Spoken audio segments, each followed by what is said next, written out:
guys? What's up? Everybody give me a 5 for 5 in there. Let me know everything's fine, cool. You can see everything. I hope everything's cool. All that. Good to see everybody. Glad everybody made it through here. I'll wait for you guys to give me a 5 for 5, and that way we'll get going.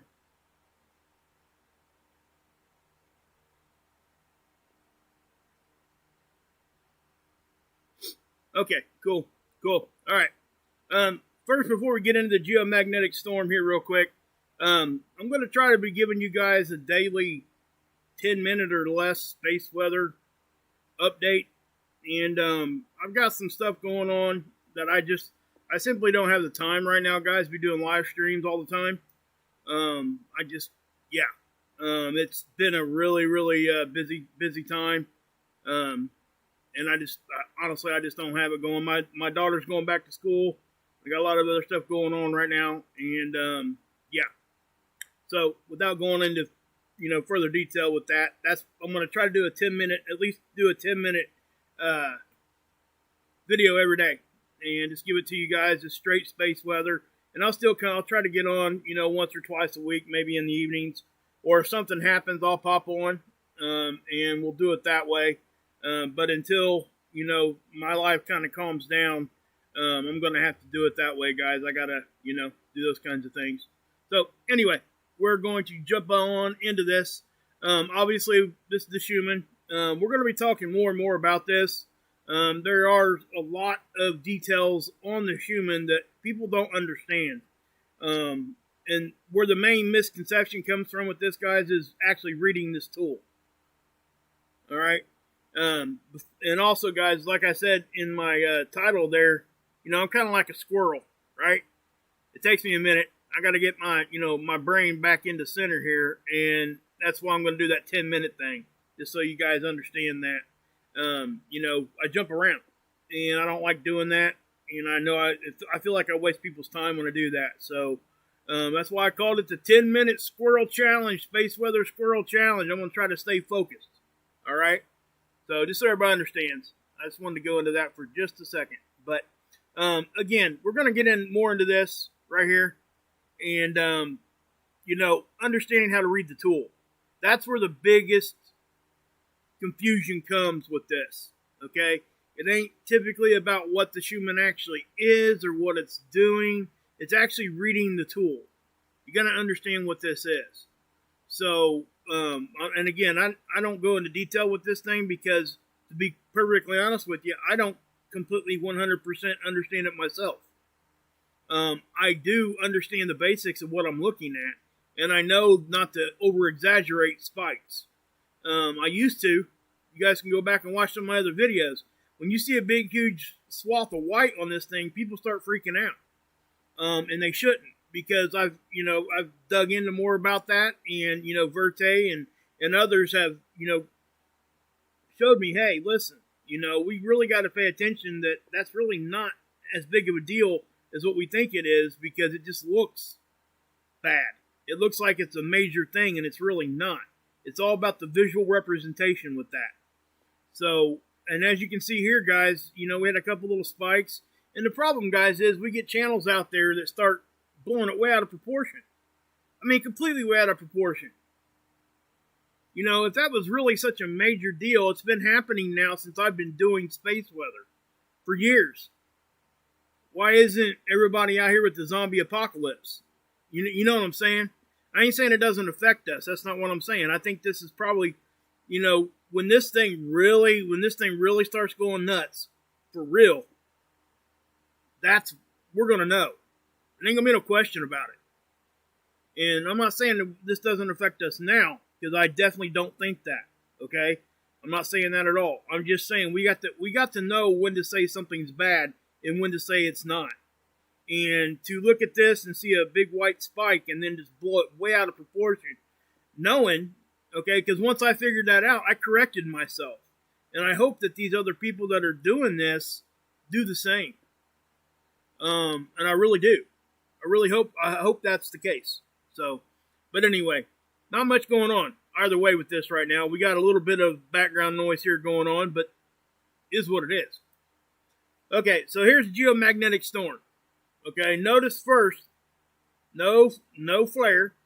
Okay, now I want you guys to look at this. This is this right here shows you that this is more like a regular weather forecast than what it is anything else, because it's just as I'm not trying to say this ain't reliable, because I think it is, but it's not as reliable as most people think. Okay, there is room for error here. Look at this. August 2nd, the KP number they're forecasting was this. Obviously, that ain't what happened. Not even close. So what did happen, right? This and you got to remember, I liken this to getting up in the morning, looking at the weather forecast, and like, oh yeah, it ain't going to rain today. So you go out to the park with your family, and there's a picnic and everything going on, and all of a sudden it starts storming on you, just out of the blue. Nobody knew it was coming. It just happened. That happens sometimes. Forecasts are wrong sometimes. That's all that this is, and we have to treat it as such. And so when they get it wrong, it doesn't mean anything other than that. And I want to stress that too. But as you can see here, the KP got up to 5, and I don't know where it's going to go from here. It could be going up still. It could be going down. Right now, it's not into G2 yet, or this would have already changed. Because if you read here, it's 24-hour observed maximum. So if it got to G2 at all, it would have already, that box there would have already changed. Now, these are 3-hour averages. Okay? So that's what you're seeing there. But what you're seeing here is maximums. That's why. So, just so you know. And also, geomagnetic storm, G1 storm is not that big of a deal anyway.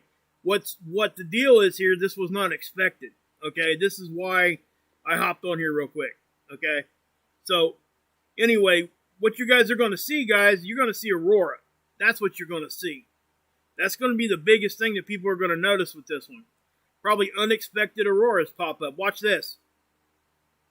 See how I just went there for a minute? So let's click that on like that, and then we'll click that off in a second. But so yeah, I don't know what else to say with that. So, and this is the dark side of the planet over here. So obviously that's where they're going to see the majority of the aurora. But that's what happened. Now, with that being said, see the aurora's over here on the dark side, right? Well, watch this. If we look at the geoelectric field, the geoelectric model, this one, this is the day side. Okay, so the western, us, United States, I call it us, whatever you want to say. This is the space weather's effect on our electrical grid. Okay, this is the impacts that it could be having. Now, again, this is not something huge or strenuous on our system, because it's not. All right, this is very minimal. But it is something that was not expected, and it is something that we're dealing with right now, and it could have small issues. And again, what are we going to see? Maybe some radio issues for first responders, those kinds of things. But we're not talking about any kind of grid, anything, nothing like that. Okay, just so you know. But as you're looking at this is the one-dimensional model. I've talked about this before. This one over here is still being worked on. That's why you don't see anything here. Okay, you'll notice here this is 3-dimensional, so you're going to notice bigger spikes around higher populated areas for the mere fact that there are more electrical components where there's more population. That's why that's showing up like that. Okay, so you'll see that these, the more intense ones are going to show up around the big metropolitan areas. All right, once they get this one all figured out and everything, the whole, the model all worked out, they're still working on it. So just so you know. But this one does just fine, to give us a broad, what we're looking at kind of issue, right? Okay, so this is the BZ. Now, I was watching this earlier on today, and I seen this thing start to move. Okay, and I thought to myself, you know what? Something's going on with this, because, number one, it was kind of fluctuating a little bit. See how it kind of looks like popcorn? That means it's variable. Means from one reading to the next, it's fluctuating quite a bit. That's why it's up and down, up and down. If you notice, on the back side of that right here, it's more of a straight line because that means it was staying really, really consistent. So that's why we, when we see the popcorn, it's variable. So, but anyway, what do we look for on the BZ? The angle of which this stuff comes into our system. Well, we look for -6 or more. And where it shows up -6 or more, this will show up purple on the Discover graph. All right. So what do you got? We're way down here. Look, you can read the box. Okay, just read the box and it'll tell you. So we got down to -10 right there, and I think I seen like a -13 or 14 or something over here. Okay, so the BZ doesn't typically get up that high. It's not like unheard of or nothing. That's not what I'm saying. I'm just saying that this is probably one of the biggest reasons why we're seeing this geomagnetic storm impact us like this, because it did go down that far. Okay, so anything that was hitting us was really coming in pretty good there. Okay, notice the phi angle started flipping right here about the time this was at its peak. See how it was way down here around 13 and it hung out there for a minute. So the phi angle is the polarity of the solar wind itself, and so it flipped, and it looks like it already flipped back, and it looks like the BZ is going a little bit variable still, which we would be expected for what we're dealing with. Now the orange is density. Now this is a higher dense hit. Okay, we're getting about 30, 35. The wind speed you're going to notice is not that high.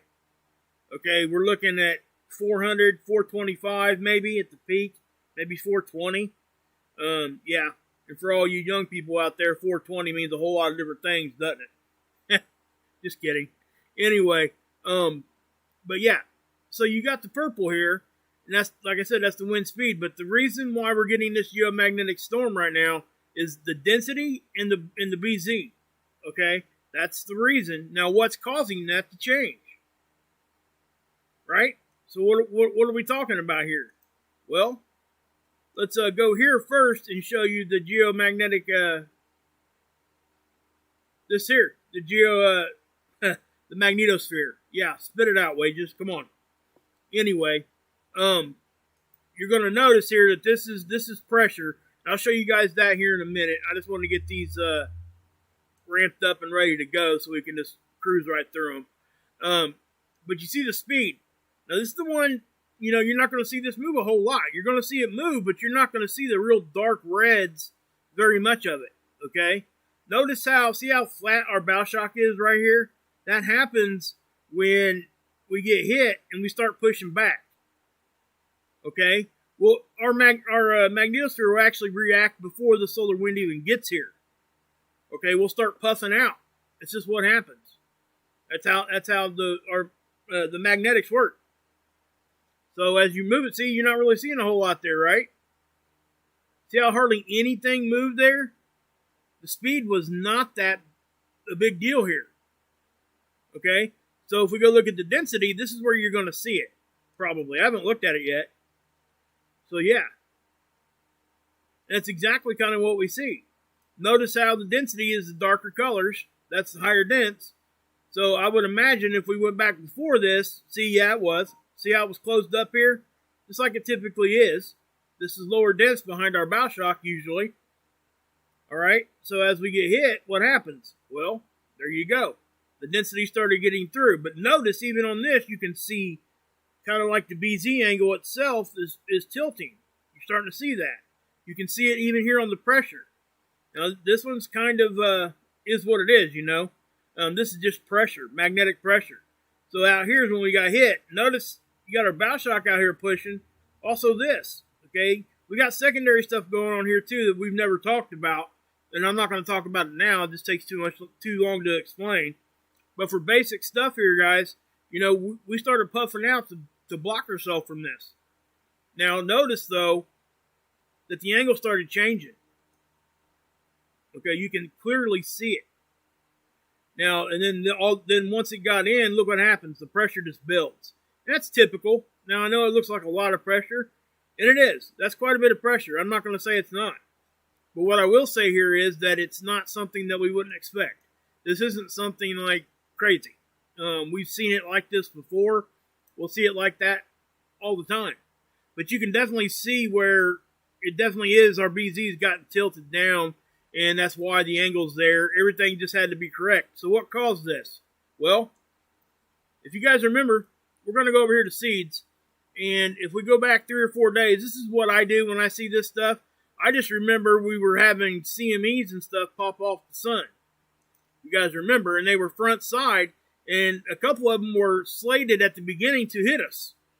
The NASA model was even showing it for some time. But they changed the forecast. At least NOAA did. Okay?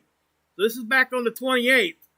And as you look at that, see how you kind of got all this other stuff blowing around here? Some of this was coming at us.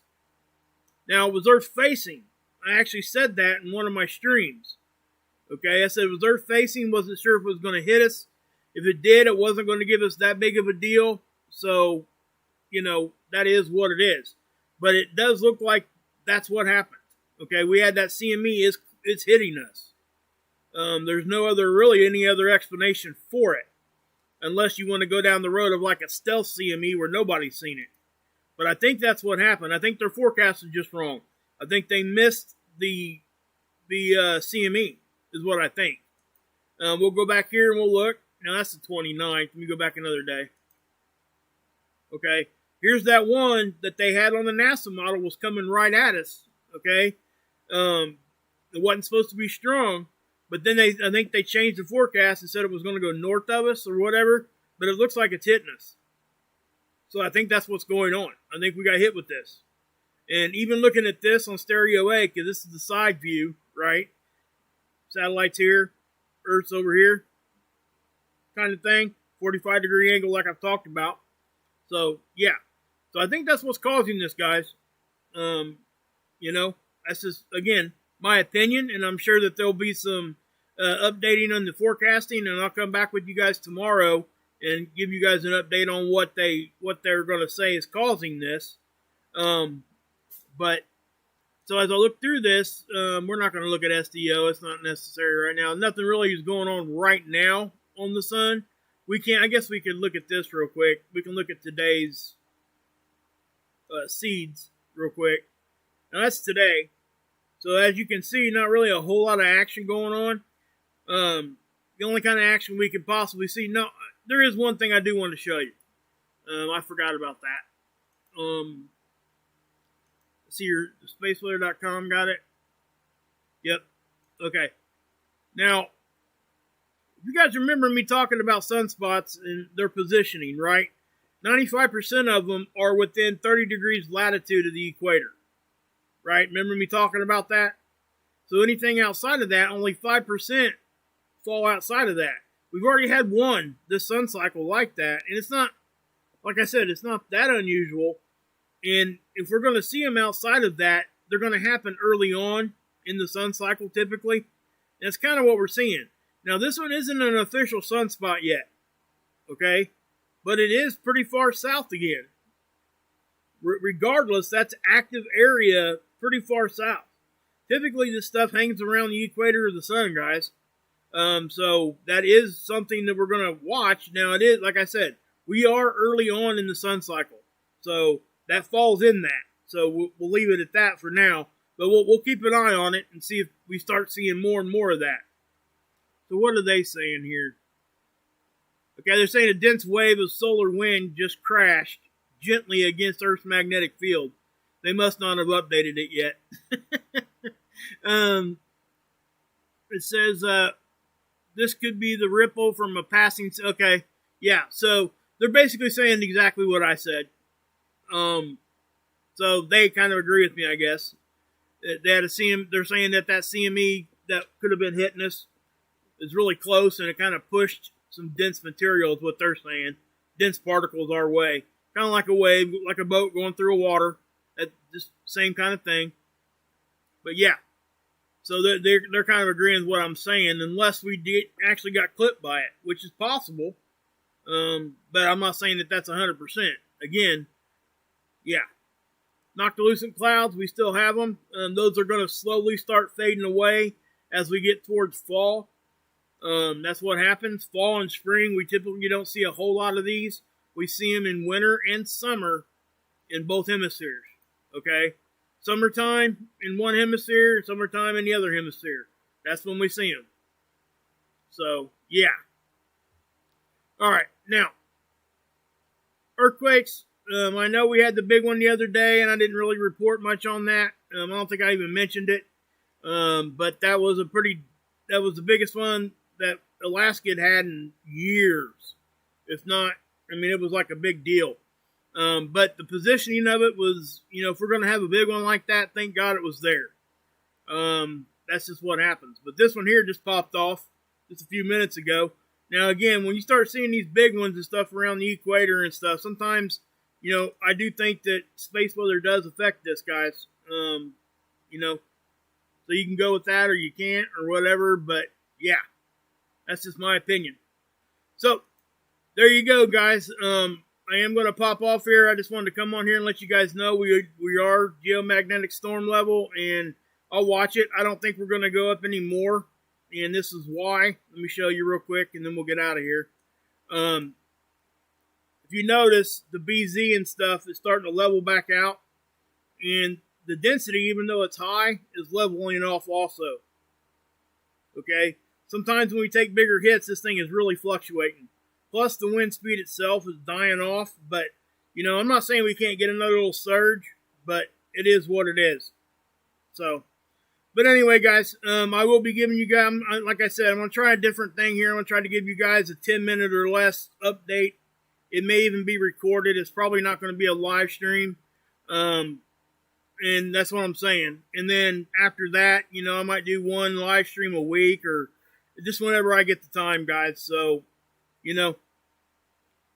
just got to put my family first and do all that kind of stuff. So, anyway, guys, God bless. Yahusha saves, and you can drink this Kool-Aid.